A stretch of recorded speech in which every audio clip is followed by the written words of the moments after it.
Good morning, everybody, and welcome to Women's Health Week. I'm Tina McCarthy. I'm the founder of Wheel Women Cycling, and we're all about getting women on bikes and getting them active. So I'm also one of the Women's Health Week ambassadors. And today I'm going to be talking with Sheree Hughes from the Heart Foundation, and we're going to be talking about heart disease and prevention. So good morning, Sheree. Good morning, Tina. Thanks. I've got lots of questions for you, so are you ready to go?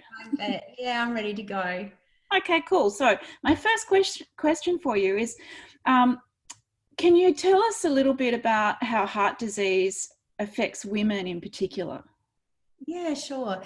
In my role at the Heart Foundation, we look at prevention quite strongly, and we've really come across the fact that most women don't believe heart disease is a disease for them. They believe that it's more a disease for overweight, middle-aged men. So we've had to pivot our promotional activities towards that so that women feel that they're included. Because we've found in our research that women generally don't look after themselves as a priority. And, you know, busy women tend to do that. They put themselves last as a general sort of assumption. But when it comes to heart disease, we also know that they're less likely to go to cardiac rehabilitation as well, which is really scary. The occurrence of a reoccurrence of a heart problem, if you haven't been to cardiac rehab, is really quite high. So we've focused a lot on trying to get women to go to cardiac rehab if they do have a heart incident. And also taking the medication regularly, which really surprised me. I thought that that women would be quite organised and making sure that they take their medication regularly, but we generally don't put ourselves first, which is quite a shame. There's some other complications that come along with women, I guess, and most of those are related to pregnancy. So women who have had high blood pressure during pregnancy or diabetes, gestational diabetes, are at much higher risk of cardiovascular disease, and so need to be monitored more closely throughout their life after that may have occurred. Wow, okay, that's interesting. So Sheree, what are some of the common risk factors for women when it comes to heart disease? Yeah, it's a really good question. So, we have lots of risk factors for the general population, some things that we can change and some things that we can't. So, obviously our genetics we can't change. Whether we're male or female, we can't change. And men do have a higher risk for cardiovascular disease up until, the later years in life when estrogen levels change for women, they start to have a similar risk. But lifestyle risk factors are things that we should all be aiming to change. So things like increasing our physical activity, monitoring our weight, our blood pressure and our cholesterol, blood sugars, seeing the doctor regularly, be careful of what we're eating. For women, one of the highest heart disease risk factors, or the most prevalent heart disease risk factor, is a lack of physical activity. Mm-hmm. So we need to be trying to get a few more of those active minutes in our day. Yeah, absolutely. So important. And now's such a good opportunity too, when lots of people are in lockdown and have plenty of time to exercise too, I guess. So Sheree, what does a heart attack actually look like for women? Yeah, it's a really good question, Tina. And, we see Hollywood heart attacks, we call them, where actors on the TV screen do the, dramatic holding and that sort of thing. For women, over half of women don't actually have that central chest pain that men have. So they are more likely to have a shortness of breath, pain in an arm, radiating into the jaw and the neck, which can be why we don't necessarily act quickly, because we're not having that Hollywood heart attack. So we do have to be mindful that there's a lot of different warning signs, and if we're having any of those for 10 minutes or more, we should be calling 000 and getting some assistance. Yeah, right. Okay. So obviously prevention is always going to be the best path in these kinds of things. But what can we actually do to help prevent our risk of heart disease? Yeah, it's a really great question. So, some of the information that I talked to before about risk factors, but I have a bit of a biased opinion, Tina, I'm a exercise physiologist by trade, and so I'm also a cycle coach like yourself. So, number one, I say we need to get some more activity in the day. And that's easier said than done. We're all busy people. We've all got different circumstances, and change is occurring for us all. But one of the things that I had been reflecting on during this COVID period is that no matter what the restrictions have been, there's always been some provision to do some sort of activity.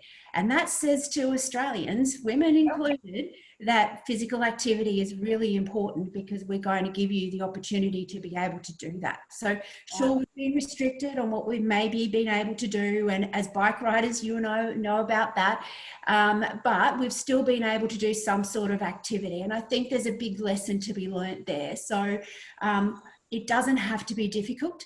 It doesn't have to be, the hot, sweaty, puffy exercise that sometimes you see advertised and promoted. It's just as important to be able to get more steps in your day, and if that's through walking and doing a bit of multi-skilling, so if it's walking children to school or walking to the shops or walking to train, it can be other than just going for a fitness walk. I think in our neighbourhoods, we've got to know our neighbours a bit more during COVID, and a lot of that's been the walks around the block. And just being able to get out into our neighbourhood with our dogs, with our children, meet the neighbours, and see that we're all like-minded, in it together, as we say, and getting the benefit of being outside. But there's other things that we can do too. So if you're a smoker, you should quit. Number one, hands down, if you're a smoker, you should quit. And we still have, quite a few Australians smoking and not necessarily getting that message. But smoking is, if you are weighting the risk factors, it weights pretty highly. So if you can give up smoking, that puts you in good stead. Exercise, as I said, watching your diet. So having a look at eating more vegetables, eating less salt, eating less fat, monitoring your weight. And there's lots of information on our website, on Jean Howe's website, for recipes and ideas and ways that you can try and make that an easy transition to a more healthier way of life.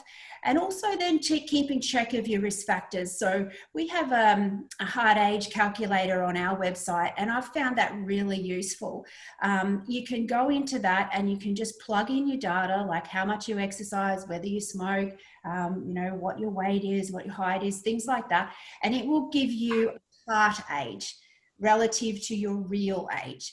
And there is nothing more powerful than if your heart age is 10 years older than your real age. Absolutely. You do something. So, that's a really good idea to get a feel for what you need to do, because you can see when you move through that, the scores that you're getting for the things that you're doing or you're not doing. And it gives you a bit of a framework to work with. But you need to see your GP. If there's a lot of risk factors that are occurring for you at any particular time, your GP is your main port of call to get some help and support. Fantastic. Yeah, the Heart Age tool is fantastic, and you can find that on the Heart Foundation website too. So awesome. Check that one out. Sheree, women, of course, can be a little bit difficult sometimes to get them moving, but what's one of the things that women can do to help each other get on top of their heart health? Yeah, it's really great to band together. So whether it's a buddy, so you've got a partner in crime, or whether you're actually signing up to some sort of group. We have Heart Foundation Walking, that's group walking. You find the details on our website to see if there's a group near you. But any other sort of fitness group, boot camp, walking, tennis, cycling, oh, I nearly forgot. Any sort of group will actually help you to stay motivated. So if you share your goals with somebody else, a significant other that's going to support you through thick and thin, then they will help you stay motivated towards whatever your goal might be. So it might be to have more vegetables. It might be to get your 10,000 steps a day. It might be to lose a couple of kilos. If you share those goals, then you're more likely to do them. And you never know, the person you're sharing with might have the similar goals, and you can go through the journey together. Women are very good at supporting each other, and I think it'd be remiss if you tried to do lifestyle changes on your own. Yeah, and I think we've really noticed that at Well Women in our cycling groups, that that social interaction that happens when people are exercising together has such a big impact on their willingness to keep coming back again. So it's super important for women to buddy up with each other, I think. Absolutely. We say, Tina, that even for our walking group at the Heart Foundation, people join because of the need for more exercise or fitness, but they stay for the social Yeah, interaction. absolutely. Yeah, it's fun. Why wouldn't you keep going back? Absolutely. Why wouldn't you? Yeah. Yeah. Perfect. So, after all of that information, Sheree, what do you think is probably the single most important thing that women need to know about their heart health and what they can take away from this today? Yeah, like if there was only one thing I could say, it would be not to ignore the warning signs of a heart attack, because women have heart attacks, and their warning signs are a little bit different. They do tend to prolong that call of 000 or getting assistance. And so if there was one thing, it's if you're having any of the pains, any of the warning signs that we talked about, chest pain, arm pain, neck, jaw pain, then call 000. It's better to die of embarrassment than to die.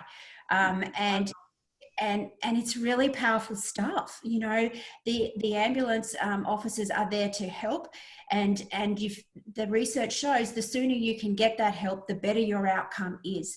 So that's my number one. But if I had a second one, I'm pretty sure you could guess what it is, and that's to do your physical activity. So what I find is people tell me that they join up to a particular regime, whatever it might be, to increase their physical activity, and they get more benefits than they ever thought they would. So they start to control their blood pressure and their cholesterol and their weight and all those sorts of things that maybe they weren't thinking about. They get the social interaction, so their mental health is improving, but also they get that feeling of feeling fitter. And if you're a smoker, that helps you to quit, because you're feeling like you are getting fitter and you don't want to be doing something that's taking you backwards. So if exercise was a pill, the doctors would be all prescribing it. So, that's my second. But my first one's always call 000 if you're having any warning signs of a heart attack.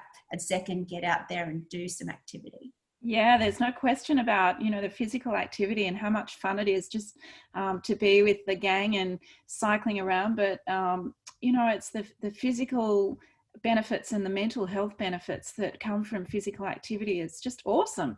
So thanks heaps, Sheree. That's awesome stuff, and really important stuff, especially the last one, don't ignore the warning signs. As somebody who is a person that has heart disease, super important to know all of these things. So thanks heaps for talking with us.